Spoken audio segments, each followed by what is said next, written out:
It was a crisp autumn morning in New York, the kind that makes you pull your coat a little tighter and quicken your step. The city was alive with the usual hustle and bustle, the distant wail of sirens, the steady hum of traffic, and the murmur of countless conversations blending into a single urban symphony. I was on my way to a high-stakes business meeting, my mind preoccupied with legal jargon and financial figures. My name is Ethan Carter, and as a successful lawyer in one of New York's top firms, I was used to moving through life with purpose and precision, leaving little room for distractions. As I rounded the corner near Madison Avenue, a young boy, no older than 12, stepped into my path.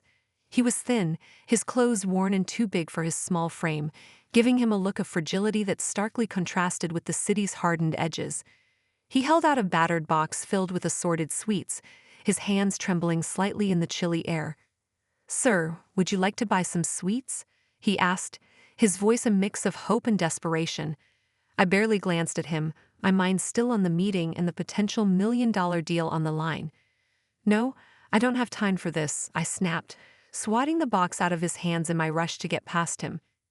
The sweets scattered across the sidewalk, some rolling into the gutter, others trampled by oblivious passers-by. The boy's eyes filled with tears, but he didn't move to pick them up. Instead, he just stood there, looking at me with a mixture of shock and hurt.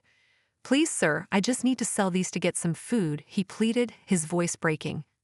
I paused for a moment, the weight of his words briefly piercing my self-absorbed haze, but the urgency of my schedule pushed the guilt aside. "I said I don't have time," I repeated, my tone harsher than intended.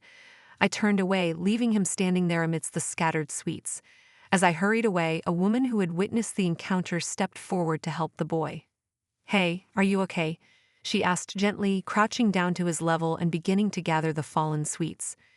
"Yeah, I'm fine," the boy mumbled, wiping his eyes with the back of his hand. "Thank you."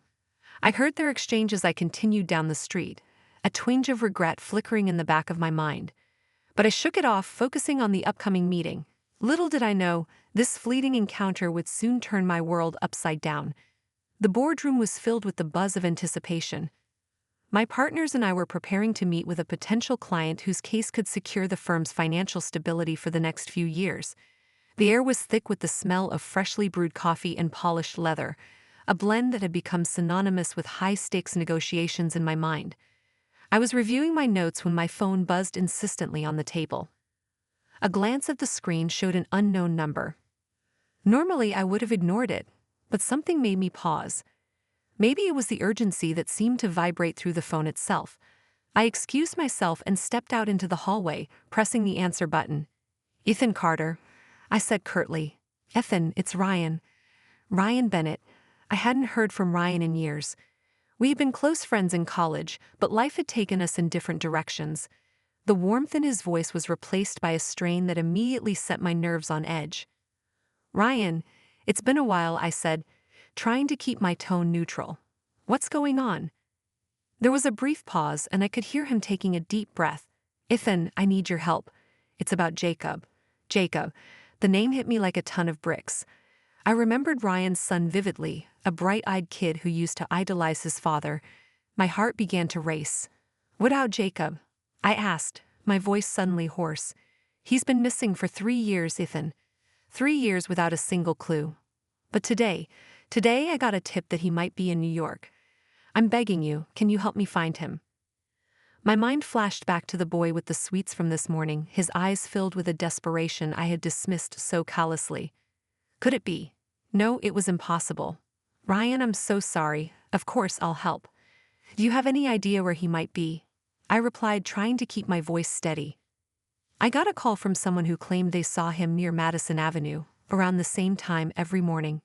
"Please, Ethan, I'm desperate. You're the only person I know in New York who can help." I took a deep breath, glancing back at the boardroom door. The meeting could wait. "Okay, Ryan, I'll go right now. Stay by your phone and I'll call you as soon as I have something." "Thank you, Ethan. I knew I could count on you," Ryan said, his voice breaking with relief. I hung up and rushed back into the boardroom. "I have to go."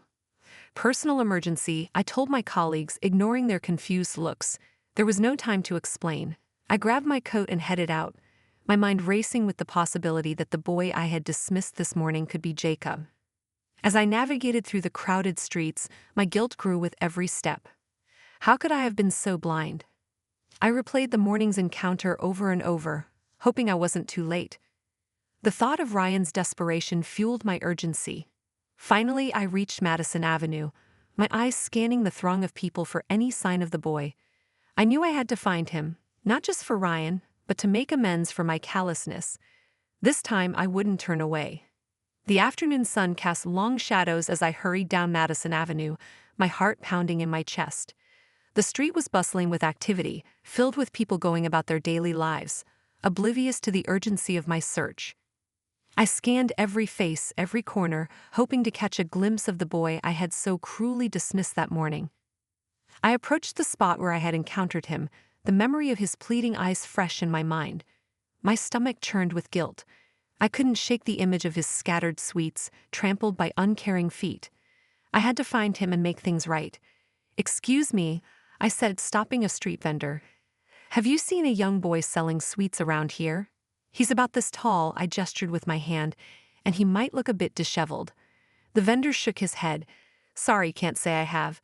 There are a lot of kids on the streets, though. Try asking around." I thanked him and moved on, asking anyone who looked like they might have seen something. The responses were varied, some dismissive, some sympathetic but unhelpful. My frustration grew with each passing minute. As I was about to give up hope, I spotted an elderly woman sitting on a bench, feeding pigeons. Something about her serene demeanor gave me pause. I approached her cautiously. "Ma'am, excuse me. I'm looking for a young boy who was selling sweets here this morning. Have you seen him?" She looked up at me, her eyes kind but weary. "A boy selling sweets, you say? I might have seen him. He was here earlier, but he looked so sad." "Poor thing, he didn't sell much. I think he went that way." She pointed down a side street. "Thank you so much," I said, my hope rekindled. I followed her direction, quickening my pace as I turned down the quieter street. As I rounded a corner, I saw him. He was sitting on the curb, his head down, clutching the remains of his sweets in a battered box. My heart ached at the sight. This was the boy I had brushed aside, the boy who might be my friend's missing son. I approached slowly, not wanting to startle him. "Hey, buddy," I called softly. "Do you remember me from this morning?" He looked up, his eyes wary and filled with recognition. He didn't respond, but he didn't run away either. "I'm really sorry about what happened earlier," I continued, kneeling down to his level. "I was wrong to treat you like that. Can we start over?" He hesitated, then gave a small nod. It was a start. "I'm Ethan," I said, extending my hand. "What's your name?"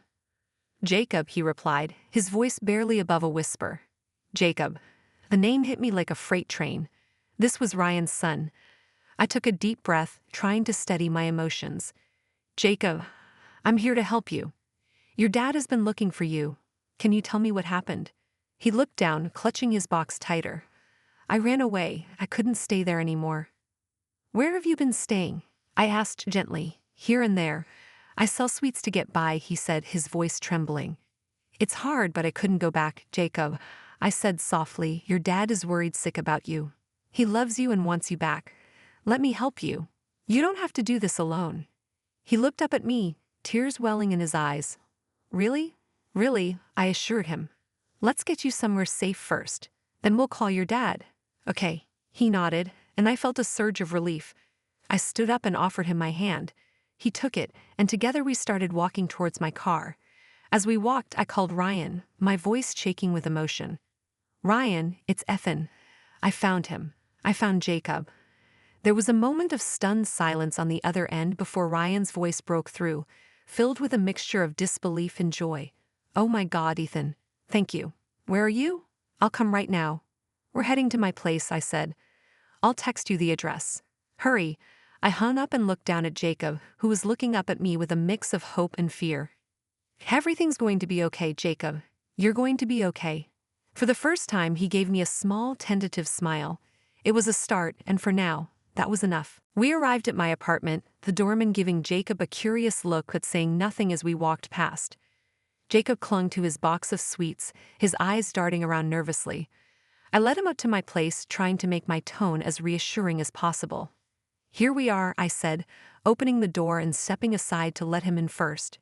"Make yourself at home." Jacob hesitated at the threshold, his eyes wide as he took in the spacious living room, the plush furniture, and the large windows offering a view of the city's skyline. I could see the disbelief and caution in his eyes, so I spoke gently. "It's okay, Jacob. You're safe here," I said, kneeling down to his level. "Would you like something to eat or drink? I have some snacks in the kitchen." He nodded slowly, his grip on the box loosening just a bit. "Okay," he whispered. I led him to the kitchen, where I opened the fridge and pulled out some juice and a plate of cookies. "Here you go, take as much as you want." Jacob took a cookie and nibbled on it, still standing by the counter. I could see the tension in his posture and knew I had to earn his trust if I was going to help him. "Jacob," I started, "I know things have been really tough for you. I can't imagine what you've been through. But I want to help you. Your dad wants to help you too." He looked up at me, his eyes filled with a mix of fear and hope. "Why do you care?" he asked, his voice barely audible. I took a deep breath, feeling the weight of his question. "Because I've made mistakes and I want to make things right. You deserve to be safe and happy, Jacob. And your dad loves you very much. He's been looking for you for so long." Jacob's eyes welled up with tears and he wiped at them with the back of his hand. "I thought he didn't care," he said, his voice breaking. "He cares more than you know," I replied softly. "He's been searching for you all this time. And now that we've found you, we want to help you get back to a safe place." He sniffled and looked down at his cookie. "I'm scared," he admitted. "I know," I said gently, "but you don't have to be scared anymore. You're not alone." We sat in silence for a while, the only sound being the faint hum of the city outside. After a few minutes, Jacob looked up at me, his expression a little more relaxed. "Can I call my dad?" he asked, his voice small but steady. "Of course," I said, smiling. "Let me get my phone." I handed him my phone and he hesitated for a moment before dialing the number I had saved for Ryan. As the phone rang, Jacob's hands shook slightly, but he held on. "Dad," he said when the call connected, his voice trembling. There was a moment of silence, and then I heard Ryan's voice, choked with emotion. "Jacob, is that really you?" "It's me, Dad," Jacob said, tears streaming down his face. "I'm sorry I ran away." "Oh, Jacob," Ryan said, his voice breaking. "You have nothing to be sorry for. I love you so much. I've missed you every single day." Jacob sobbed openly now, the sound heartbreaking. "I missed you too, Dad."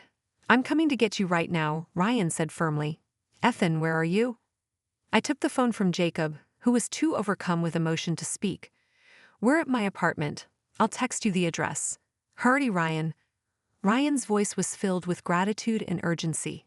"Thank you, Ethan. Thank you for finding him." I hung up and turned to Jacob, who was wiping his tears with his sleeve. "Your dad's on his way," I said softly. "He'll be here soon." Jacob nodded, his expression a mix of relief and exhaustion. "Thank you," he whispered. "You don't need to thank me," I replied, placing a hand on his shoulder. "I'm just glad you're safe."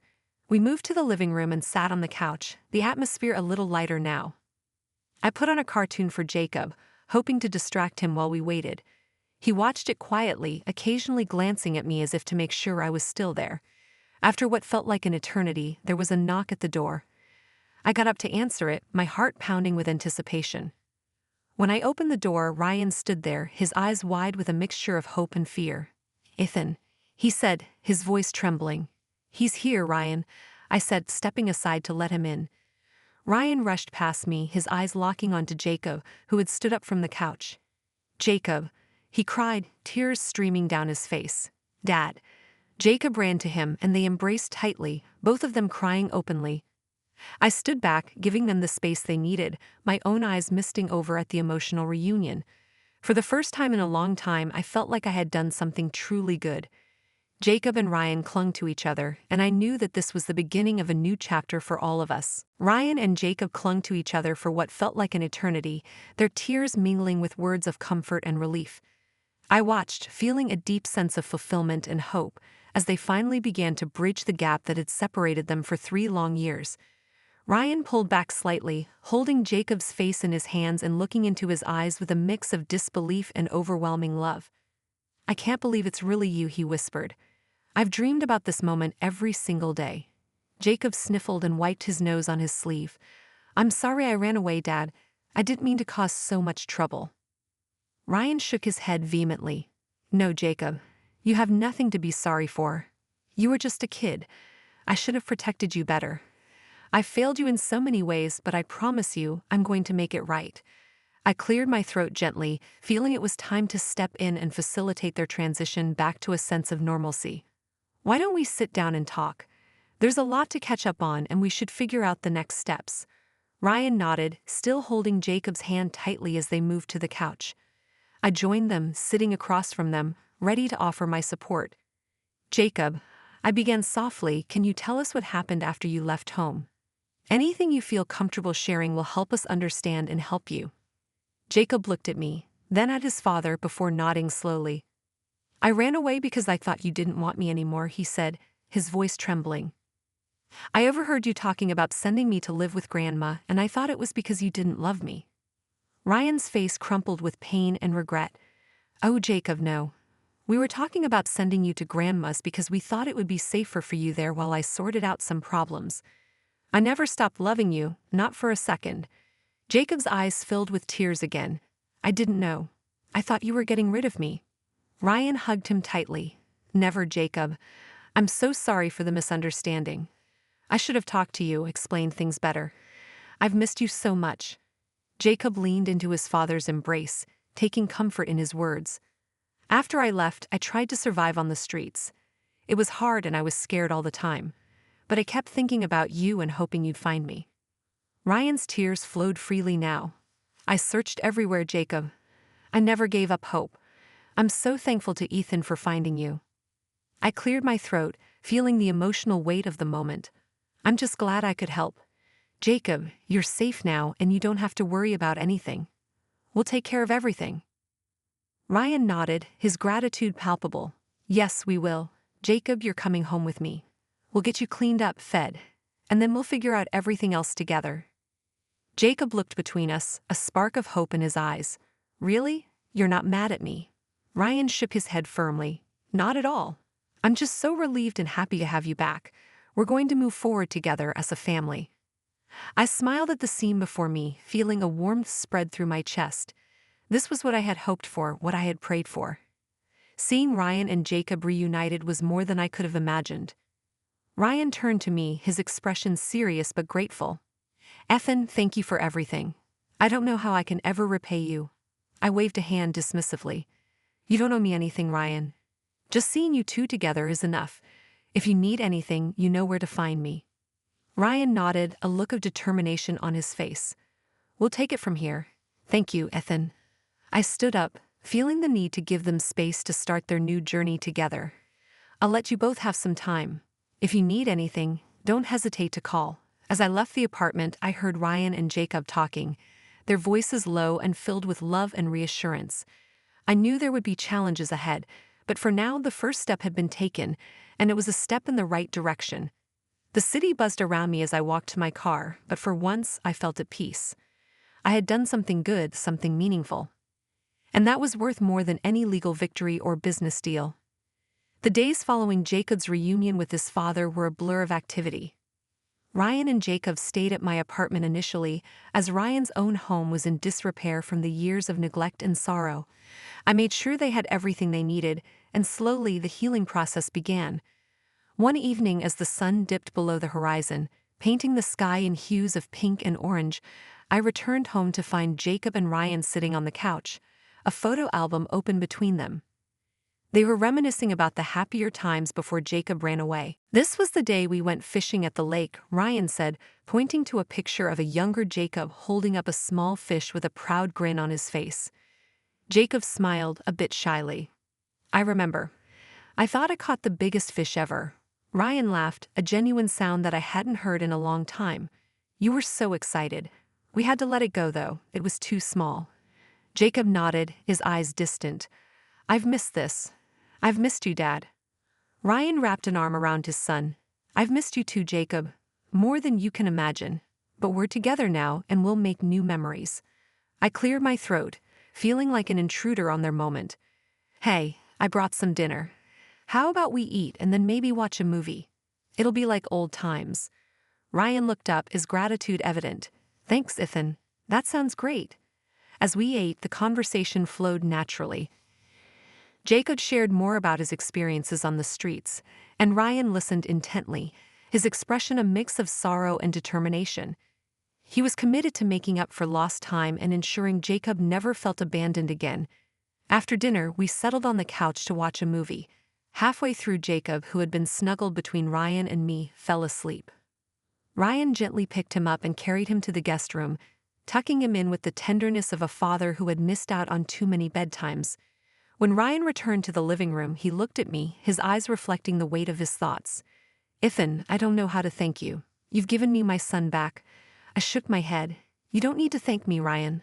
I'm just glad I could help. Jacob needed you and you needed him. It's as simple as that." Ryan sat down, rubbing his temples. "There's so much we need to work through. Jacob's been through so much and I don't know how to help him heal." I placed a reassuring hand on his shoulder. "You're already doing it, Ryan. Just being there for him, listening and showing him that you care. That's the most important part. The rest will come with time." Ryan sighed, leaning back against the couch. "I hope you're right. I want to be the father he deserves." "You will be," I assured him. "Just take it one day at a time. You both have been through a lot, but you're stronger than you think." The next few days were filled with small steps toward healing. Ryan spent as much time as possible with Jacob, rebuilding their bond. They took walks in the park, visited familiar places, and even started working on repairing Ryan's home together.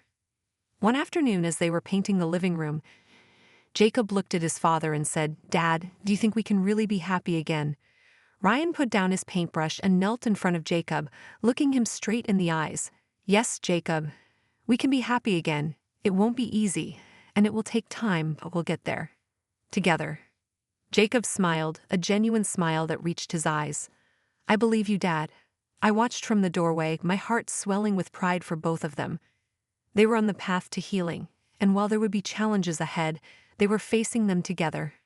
The wounds were deep, but with love and patience they would heal. In the evenings we often sat together, talking about the future. Jacob expressed a desire to go back to school, and Ryan was determined to support him in every way possible. I offered my help as well, and soon we were a team, working toward the same goal, giving Jacob the stable, loving life he deserved. One night, as the three of us sat around the dinner table, Jacob looked at me and said, "Ethan, thank you for everything. You've done so much for us." I smiled, feeling a warmth spread through me. "You're welcome, Jacob. I'm just glad to see you both happy. That's all the thanks I need." Ryan nodded in agreement. "We're lucky to have you, Ethan. You've been a true friend." As I looked at the two of them, I knew that this journey, though challenging, was worth every moment. Seeing Ryan and Jacob heal and grow closer was a reward in itself, and I was honored to be a part of their story. Together we were forging a new path, one filled with hope, love, and the promise of a brighter future. And as the days turned into weeks, the wounds began to heal, replaced by the strength of a bond that could withstand anything. The first few months after Jacob's reunion with his father were a whirlwind of new beginnings. Ryan and Jacob were adjusting to their renewed relationship, and I was grateful to be a part of their journey. We had all embarked on a path toward healing, and it was clear that the future was brimming with possibilities. One crisp morning, as I was making my way to work, I decided to drop by Ryan's place to see how they were doing. Ryan had called me the day before, excited about some new developments. As I arrived, I noticed fresh paint on the house and a neatly trimmed garden, signs of the effort Ryan and Jacob had put into making the place feel like home. I knocked on the door, and Jacob answered with a bright smile. "Hey, Ethan. Come on in. Dad's just finishing up breakfast." "Morning, Jacob," I greeted, stepping inside. The aroma of pancakes and coffee filled the air, and I could hear Ryan humming a familiar tune from the kitchen. Ryan appeared shortly, wiping his hands on a towel. "Ethan, good to see you. Thanks for coming by. We've got some news." I followed him to the dining room, where a spread of pancakes, bacon, and eggs awaited. "Looks like you've been busy. What's the news?" Ryan's eyes sparkled with excitement as he set down a folder on the table. "Jacob's been accepted into a new school. It's a big step for him, and we're both thrilled." Jacob beamed. "I've been looking forward to starting fresh. It's going to be a new beginning for me." "That's fantastic news," I said, genuinely happy for them. "How's Jacob feeling about it?" Jacob looked at me with a mixture of nervousness and anticipation. I'm a little nervous, but mostly excited. It feels like a chance to finally move on and focus on my future. Ryan nodded, pride evident in his expression. He's worked really hard to get to this point. I'm incredibly proud of him. We spent the morning talking about Jacob's plans for school and how Ryan would support him through the transition. As we chatted, I could see the bond between father and son growing stronger. They were not only rebuilding their relationship but also creating new memories together. Later in the day, Ryan and Jacob invited me to join them for a small celebration at a local park. It was a sunny afternoon, and the park was bustling with families enjoying the weather. We spread out a blanket and had a picnic, with Jacob and Ryan playing catch and enjoying the simple pleasures of spending time together. As we relaxed, I noticed how natural and comfortable they were with each other. The strained silence that had once hung over them was gone, replaced by laughter and easy conversation. Jacob approached me with a hesitant smile. "Ethan, I wanted to thank you for everything you've done for us. I don't think I'd be here without you." I placed a reassuring hand on his shoulder. "You don't need to thank me, Jacob. Seeing you and your dad happy and together is reward enough. You both worked hard to get here." Ryan joined us, holding up a glass of lemonade. To new beginnings, he toasted, his voice filled with emotion. We clinked our glasses together, and I could see the hope and optimism in Ryan's eyes. "To new beginnings," I echoed, feeling a sense of fulfillment. As the afternoon turned into evening, Ryan and Jacob walked along the park's paths, discussing their plans for the future. It was evident that they were looking forward to building a new chapter in their lives, one marked by love and mutual support. I watched them from a distance, appreciating the journey they had made. It was clear that while the road had been challenging, it had led them to a place of healing and new possibilities.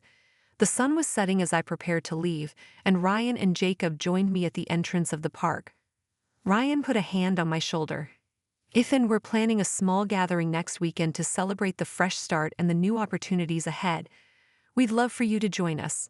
I smiled, feeling touched by the invitation. "I'd be honored. I'm looking forward to it." As I drove away, I reflected on the changes that had taken place. Ryan and Jacob's story was a testament to the power of redemption and the strength of the human spirit. Their new beginning was not just a chance to move forward but a symbol of the resilience and love that had brought them back together. The future was bright, and I was grateful to have played a part in their journey. Their story was a reminder that even after the darkest moments, there could be light and hope, and that sometimes new beginnings are the most profound gifts of all.